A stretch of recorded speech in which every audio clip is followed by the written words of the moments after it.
To adjust your stitch length on a Juki DDL-8000A, the best way to do this is always get your finger and release the pressure of the reverse lever about halfway down. There's a lever here, which is a lock lever, so you can't actually turn the stitch dial from big and small.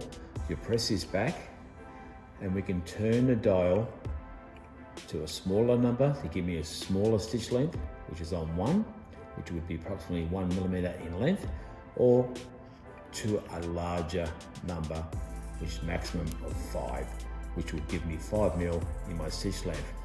There is a bit of an issue, and I'll show you how to overcome this if you do turn the dial further than it should go.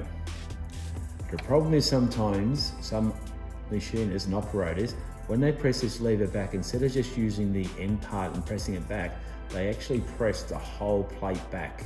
And what that does, it enables you to keep on turning the dial out further than it should.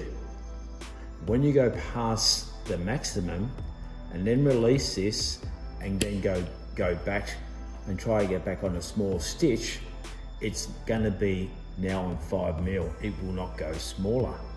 What you need to do is get this, again, lever, press not just back on one side, you press the whole plate back so the whole plate goes back hard against the bed of the machine, and just keep on turning this until it doesn't turn any more clockwise.